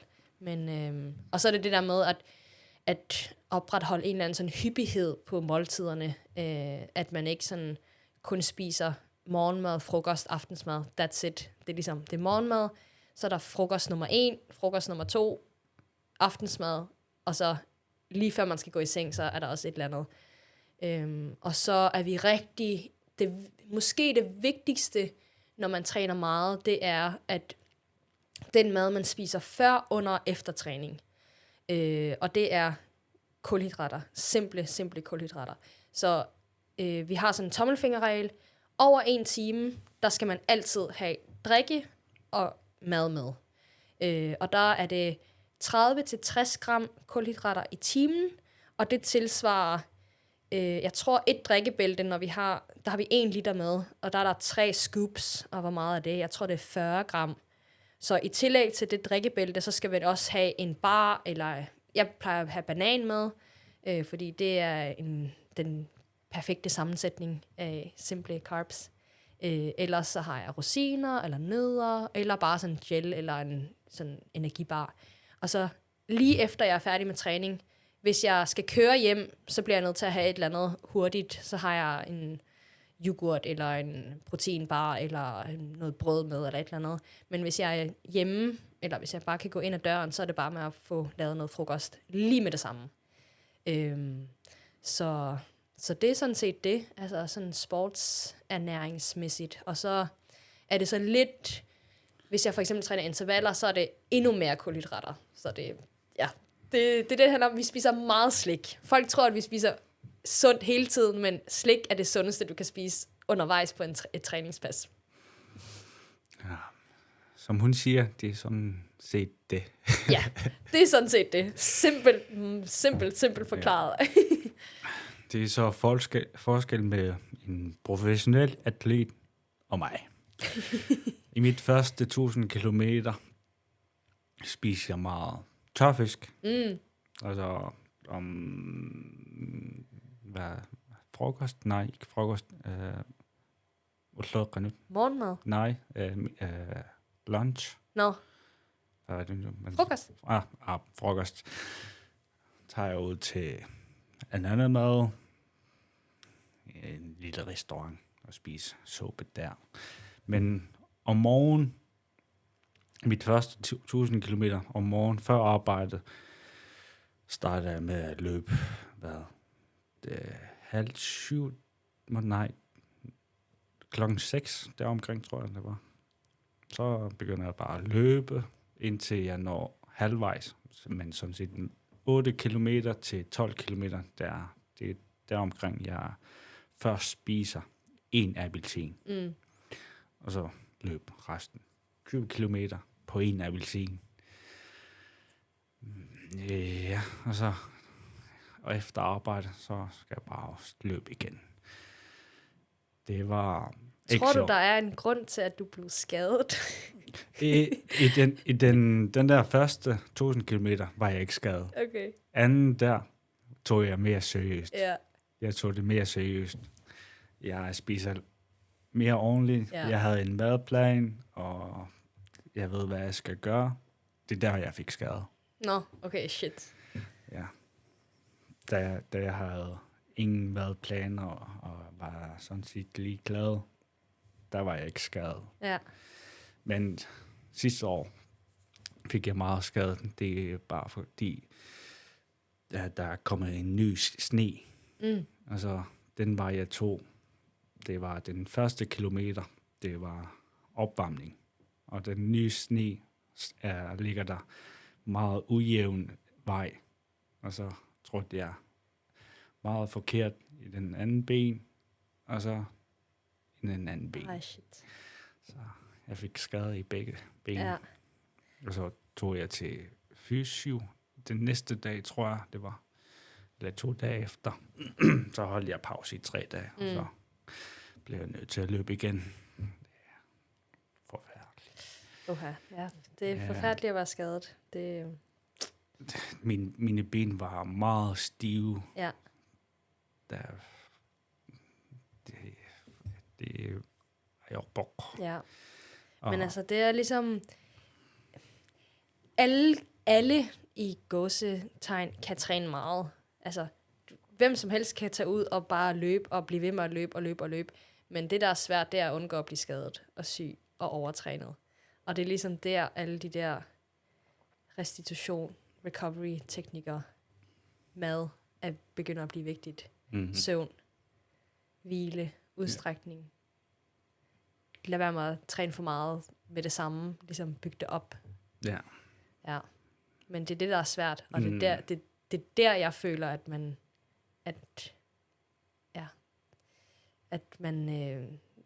der også kommer noget mentalt ind, fordi at det er også svært at holde igen. Altså, man har lyst til at træne hele tiden. Hvis jeg ville, så ville jeg kunne sagtens træne 30 timer på en uge, men hver uge, men altså, så ville jeg gå i kælderen. Altså, så ville jeg ikke blive bedre, så ville jeg blive dårligere.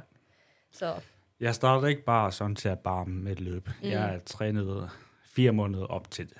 Så mit krop var sådan set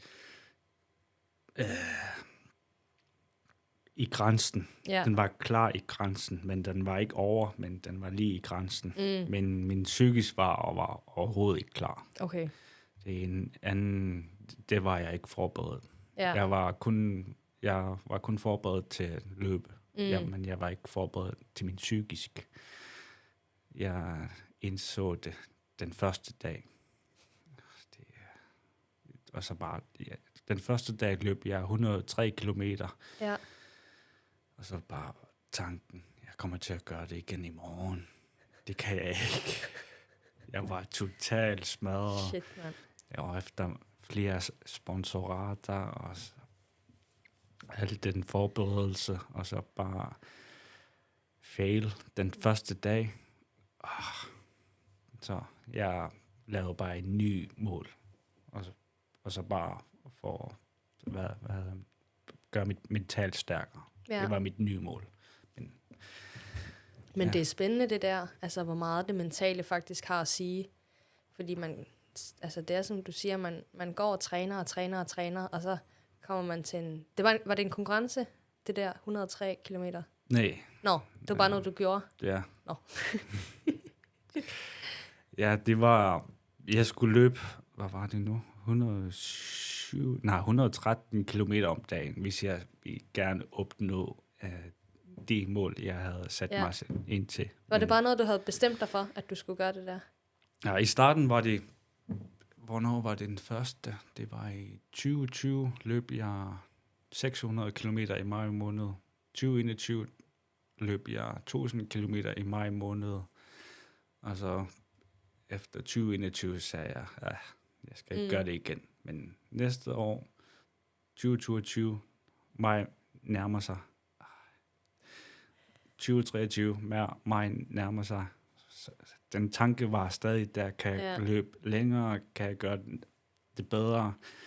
Og så i 2024, på vej i slutningen af året, besluttede jeg, okay, jeg bliver nødt til at træne op til det, og se, om jeg havde lyst til at gøre det, eller ikke. Bare forberede mit kondition. Ja. Selvom jeg havde ikke lyst til at gøre det, havde jeg tanken i min tanke. Jeg blev nødt til at gøre det. Men det er fandme også langt. Altså, det er mange kilometer inde i sit eget hoved. Ja, det er helt forfærdeligt. Det er helt forfærdeligt. Jeg ved ikke, hvorfor jeg nogle gange tænker mig sådan der, at udfordre mig selv, som jeg ikke har lyst til at gøre det. Ja. For eksempel med Ironman. Ja. Jeg havde svømning, jeg havde cykling, jeg kan ikke lide at løbe. Det er et godt udgangspunkt for at skulle gå en Ironman. Det er bare, jeg har bare lyst til at have gennemført det der. Det er kun målet. Ja. Og så brugen dertil, Shit. Ja, så er det heller ikke bæredygtigt i den lange ende, hvis man ikke sådan kan lide hverdagen ved det. Jeg havde det. Jeg står op klokken 6 om morgenen og tager til svømmehallen. Kroppen har ikke vundet sig endnu. Når jeg tager bad, det er koldt. Det er varmt, men ikke varmt nok til at føles dejligt. Og så tager jeg til svømmeren. Det er koldt. Og så skal jeg kigge ned halvdelen af ned, og halvdelen af mod væggen. Og så cykling alene, helt alene. Ja. Bare kigge på et skærm ingen musik. Trænede du her i Nuuk? Ja. Det er heller ikke det bedste sted at skulle træne cykel og svømning, måske. Ja, Eller svømning er vel okay, men cykle indendørs, puha. Cykle indendørs. Jeg cyklede i min værelse, i min gamle værelse. Jeg havde en cykel der, og så havde jeg også en fryser med vand på, som jeg kunne tage koldbad. Isbad. Ja, den brugte jeg 10 dage i mit første 1000 kilometer. Ja. Så gad jeg ikke mere. Jeg gjorde det på et tidspunkt, ikke i isbad, men jeg tog efter træning, så tog jeg koldt brusebad, fordi jeg har hørt, at det er helt vildt godt for restitution efter, i hvert fald efter udholdenhed. Hvordan er det nu? Det er ikke så godt efter styrke, men det er godt efter udholdenhed eller et eller andet. Så det gjorde jeg, også fordi at jeg har hørt, at man bliver mindre syg af det. At man ligesom ens immunforsvar bliver bedre. Så det gjorde jeg ret tit på et tidspunkt. Og så har jeg også nogle gange været i, hvor vi har sauna, altså ind i havet, når der er is på. Så, og jeg, altså, surprise, surprise, jeg er meget konkurrencemenneske. Så vi skal altid konkurrere i, hvem der kan ligge længst i det der skide isbad der. Så jeg tror, jeg var der vel i 3 minutter. Og Jeg tog også isbad dernede ved Sana. Jeg var nede i vandet i 10 minutter. No way. Ja. Shit. Okay, du er bedre end mig så. Nej, fordi Kim og dem, der plejer at tage dernede, så var jeg med 2-3 gange, tror jeg. Vi plejer at tage 3-4 minutter deromkring, tror jeg. Og så den her 10 minutter, det er bare for at prøve 10 minutter. Der er ikke noget fordel ved det. Det er bare tanken. Jamen, det er mentalt jo. Jamen, jeg tror, jeg har hørt, at altså, de fordele, du får ved isbad, det var ligesom, altså du får et eller andet chok på kroppen, og når det der chok er færdig, så er der ikke sådan rigtig nogen fordel ved at gøre det i længere tid. Men det er klart, det gør et eller andet ved hovedet, der skulle sidde der i lang tid. Ja. Der var nok, du er 24, 25? 24. Og du har flere år endnu til det der biathlon. Hvis jeg vil, så har jeg i hvert fald 10 år til. Så efter det, har du noget tanker? Blive træner? Jeg har nogle idéer. Træner kunne være ret fedt. Jeg tror sådan, efter det at være atlet, så tror jeg, at træner er det næstbedste job, du kan have. Det kunne være fedt. Ellers så er jeg ret passioneret omkring klimaforandringer.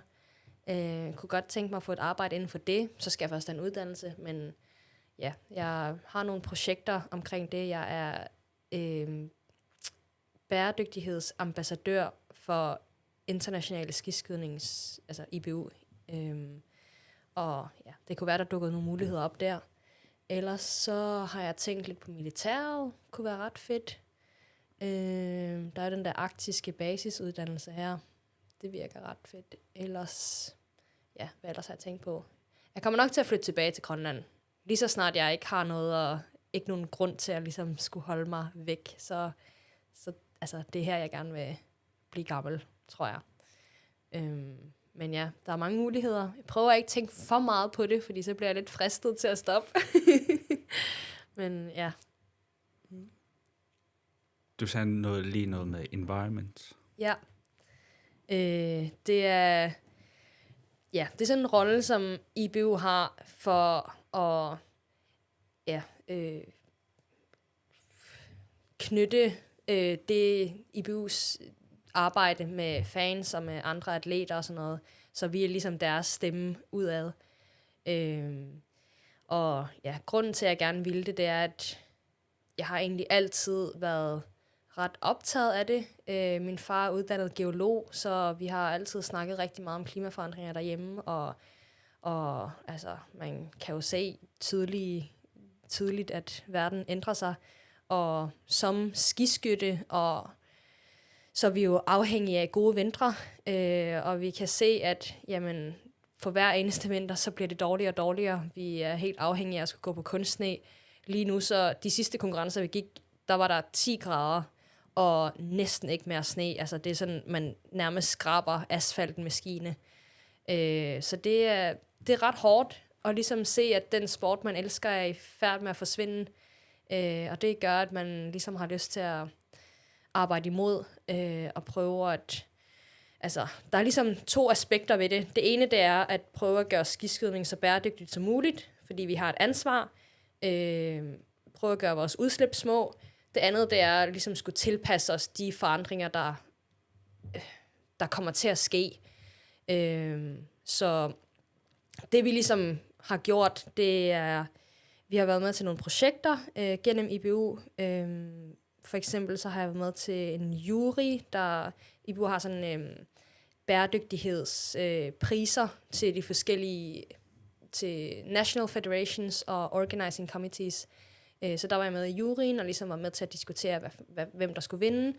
Så har vi været med til at lave en vegetarisk kogebog for atleter, hvor der var 2 af os, der lavede en opskrift dertil. Så hvad ellers har vi gjort?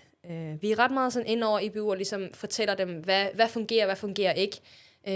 Jeg var lige til et møde med dem, hvor jeg snakkede med de der organizing committees? Det hedder dem, der ligesom arrangerer konkurrencer, dem, der arrangerer World Cup, hvor jeg ligesom sagde, at jamen, der er ret gode sådan recirkulering. Hvad hedder det? Recirkulerings... Jeg blander lidt sådan norsk og dansk nogle gange. Recirkuleringssystemer, men det er et rigtig stort problem, at folk overhovedet ikke bruger det. Altså, de smider bare, selvom der står plastik, papir, metal, mad, så smider de bare alt i en. Og det fungerer ikke særlig godt. Så der sagde jeg, at jamen, da vi var i Frankrig, i Annecy, det var det eneste sted, det fungerede. Og grunden til, det fungerede, det var, at der stod en person, som var frivillig, og hun stod og fortalte folk, hvor man skulle smide ting ud. Og det virkede. Og når folk først begynder at smide ting i en, så ser andre, okay, der er faktisk et system her, og så gider de at gøre det, ellers så gider de ikke. Så det var den ene ting, vi snakkede om. Det andet, det var, at mange steder, så var der ret dårligt. Vi har noget, der hedder Family Club, IBU Family Club, hvor atleter og støttepersonel kan gå ind og spise. Og der var der ret dårligt vegetarudvalg med proteiner. Og der sagde jeg ligesom, at jamen, der er ikke særlig mange atleter, der er 100% vegetar. Jeg tror, der er 2%, men der er faktisk 36%, der prøver at spise mindre kød. Og der bliver der nødt til at være et ordentligt udvalg, fordi at vi atleter, vi er nødt til at have noget ordentligt protein, og man kan ikke bare spise salat og pasta. Så det gav jeg ligesom tilbagemelding på, og så ja, jeg håber, at det ligesom er noget, de kan tage med ind over sig. Hvad ellers gør vi? Vi bliver ligesom opdateret på IBU's nye projekter. De vandt en pris faktisk i år af IOC for en bæredygtighedspris. Og det er fordi, at de har gjort helt vildt meget inden for det her. De arbejder med sne. Altså, vi er afhængige af kunstsne. Så de arbejder med at gøre det på den mest mulige bæredygtige måde. Og det handler om at gøre det producere sne, når der er minusgrader. Og så handler det om at bruge salt på en måde, der ikke sådan... Fordi salt er ikke så godt at sprede sig ud i naturen, men vi er nødt til at bruge salt for at kunne gøre sneen hård, for eksempel. Så det hedder, hvad er det nu, det hedder? Saipur, det er sådan et projekt, de har med de der sneproducenter. Så har de et projekt med karbon, fordi vi har stave, der er lavet af karbon, og karbon lige nu, så kan det ikke blive recirkuleret. Men karbon er egentlig ret nemt at recirkulere, hvis man bare ved, hvordan man skal gøre det, fordi de der karbonfibre, det kan sagtens laves igen. Det er næsten som papir. Du kan bare sådan rive det fra hinanden, og så putte det sammen igen. Så for eksempel flyvemaskiner, cykler, stave, en masse ting inden idræt. Det kunne sagtens, hvis der var et system for det, kunne sagtens have blivet recirkuleret. Så det er de med på. Og så er de med på... der er en tredje ting, som jeg har tænkt på. Jo, bly. Vi skyder jo med ammunition, der har bly i sig. Og det er egentlig rigtig, rigtig dårligt for miljøet, fordi at når fugle spiser det, så dør de. Og de tror, det er mad. Og det er ikke så godt at få i sig for meget som mennesker heller. Og når vi skyder med det, så tit så lægger det bare sådan bag skydebanen, og når det regner, så kommer det ind i jorden, og så kommer det op i græsset, og så spiser køerne det, og så spiser man køer, og så får man bly i sig. Plus det der med, at hvis dyr spiser det, så de er med på et projekt, hvor de skal prøve at finde en erstatning til bly, men også at få samlet så meget af det som muligt op, fordi lige nu så bliver det ikke samlet op, men der findes nogle systemer, hvor man ligesom kan få samlet det der bly op. Så det er noget af det, de gør, og så gør de også en hel masse andet i forhold til at fan travel, med at de skal tage offentlig transport, der er noget med tv, fordi at det digitale, det forurener også ret meget, og så er det også i forhold til kommunikation, til fans og så videre. Så det er ret spændende faktisk, at ligesom komme lidt på indsiden og se, hvordan de gør det, men også det, der er sådan mest givende, det er sådan arbejde i en gruppe sammen med nogle andre, der også er passioneret inden for det her, og så give nogle tilbagemeldinger til EBU, og så se, at der sker en ændring. Så det er noget, jeg godt kunne tænke mig at måske arbejde med, hvis jeg får muligheden. Det var en lang monolog. Hvad er kunstsne? Okay, det er... det er kunstigt lavet sne, altså, så man har nogle maskiner, og man kan enten producere det i, bare hvor du har, hvis der er minusgrader udenfor, så sprøjter du bare vand ud, og så bliver det til sne, så falder det ned. Eller du kan gøre det, jeg er ret sikker på, at man kan gøre det i containere, i sådan frysecontainere, og så sprøjter du også noget sne ud. Eller, hvordan ellers kan man gøre det? Altså, det er bare at fryse vand. Så det er det, vi ret tit bruger, når vi... Jeg tror, liften faktisk også har nogle... Ja, det er. Ja. Vi bruger det ret tit, vi er faktisk afhængige af det, når vi konkurrerer i World Cup, fordi at der er så varme. Det er så varmt tit. Også fordi det er noget med, at det er bedre at have som base under natursneen, fordi så holder løjperne bedre. Men også bare sådan, i november, så er det ret usikkert, om vi overhovedet kan få sne så tidligt på sæsonen, og også helt i slutningen. Så ja, det bruger man meget. Nå, vi kan også mærke det i Norge. I får mindre sne. Ja, virkelig. Altså, det er helt forfærdeligt, egentlig. Jeg bliver helt ked af det, når jeg snakker om det, men i år, så har der var virkelig lidt frem til december. Der var der ret dårlige forhold. Fra januar kom der faktisk ret meget sne. Men nu her i marts, der har bare været plusgrader. Og det var næsten som, at vi ikke kunne gå nu gik jeg så ikke i Oslo, men i Holmenkollen. Og sidste år, på Sjusjøen, eller i Lillehammer-området, hvor jeg bor, normalt i februar, så er der seriøst minus 20 grader. Sidste år, så gik jeg i regn og +5. Og ja, man tænker bare, hvad er det egentlig, man laver? Hvorfor er det egentlig, man dyrker den her sport, når den er i gang med at forsvinde? Altså, ja, det er trist. Ja, verden forandrer sig meget hurtigt lige nu. Ja, det gør den virkelig. Og ja, det er lidt sådan... Ja, en ting er jo med skisport, altså det er jo selvfølgelig noget, jeg er optaget af, fordi at jeg dyrker det, men man tænker, altså det er jo også... Klimaforandringer er meget større end det. Altså, der er dyrearter, der forsvinder, og her i Grønland kan man se med jæger, så kan de ikke komme ud på isen, fordi der ikke er havis, og regnskoven, der bliver hugget ned, og ildebranden og ekstremvejr, og ja, det er store forandringer, der er i gang. Man skal prøve at holde sit hoved positivt op i det hele. Hvordan har du det med træning udenfor, når der er dårligt vejr?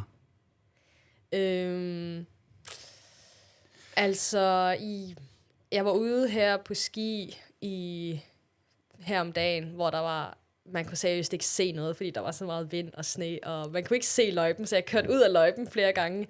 Og der tænkte jeg bare, shit mand, den her træningspas, det gør jeg kun fordi jeg har lyst til at blive bedre. Det gør jeg ikke fordi jeg kan lide at være ude lige nu.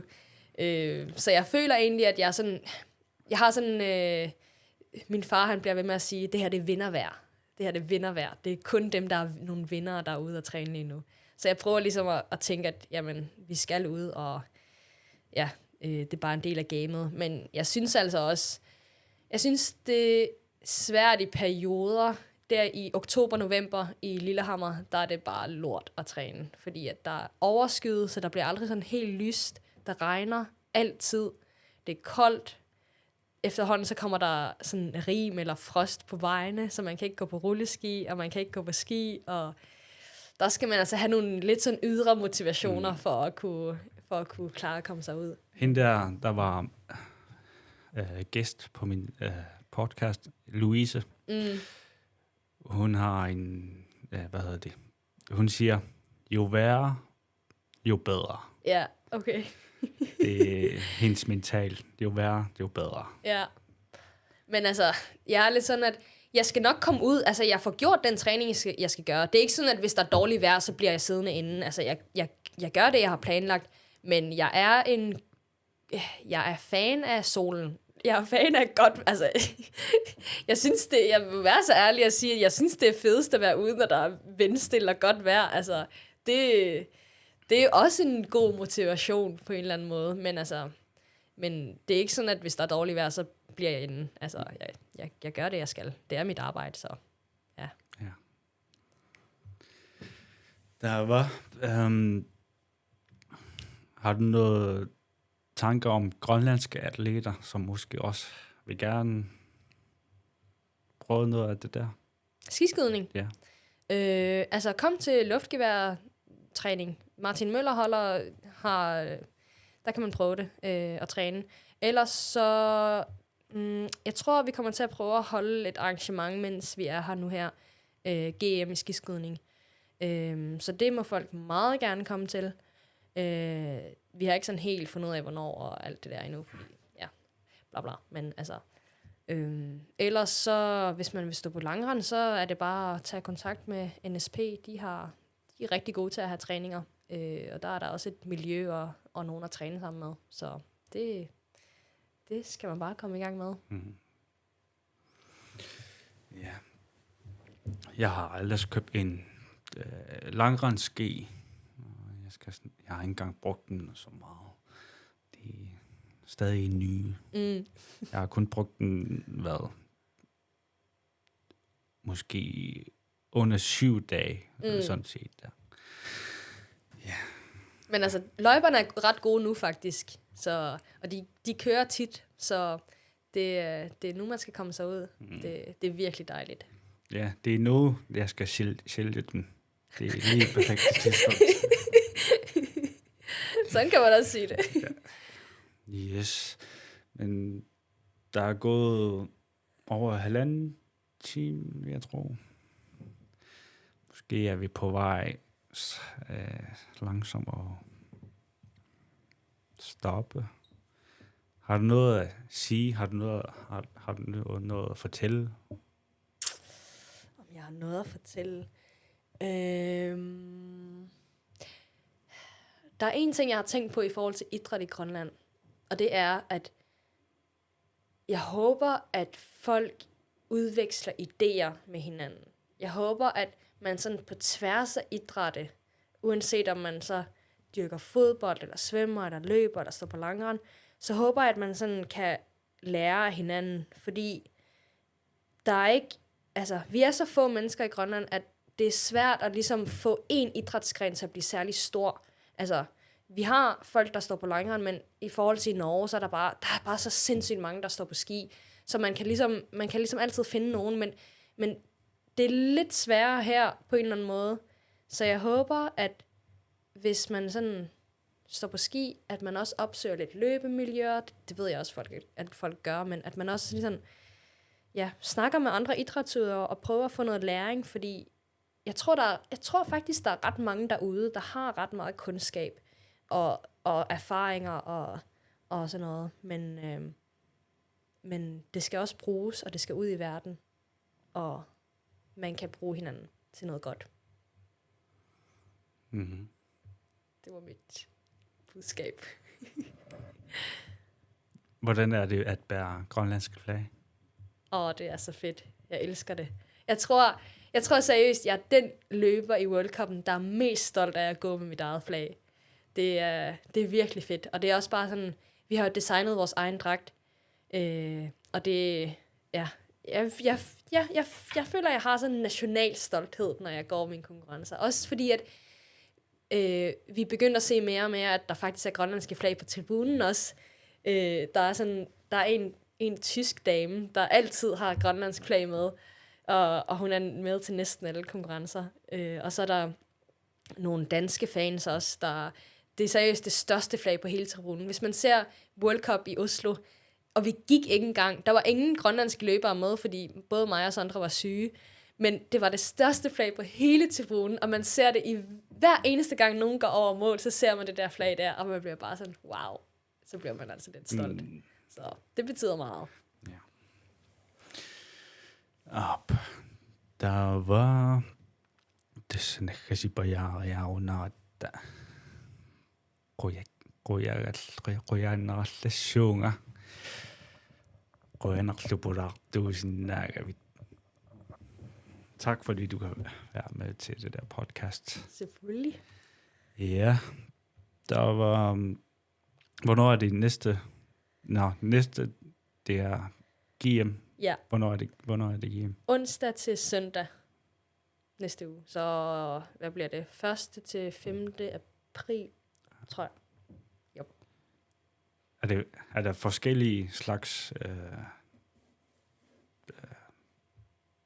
hvad er det nu? Klassisk og der er skiathlon, som er 5 km klassisk, og så 5 km skøjt. Så er der sprint, skøjt. Så er der parstafet, som er, hvor man er på hold med en anden, og så går man flere gange korte 1,5 kilometer eller sådan noget. Og så er der 30 km klassisk. Er det et bror også her? Ja. Skal I være så par? Nej, fordi han er syg stadigvæk, den lille skid. Nej, så han skal ikke. Det er kun mig, der skal være med af min familie. Ja. Yes. Tusind tak. Ja, tusind tak, for at jeg måtte være med. Ja, der var nakasi nok på det, men det lort det. Gis.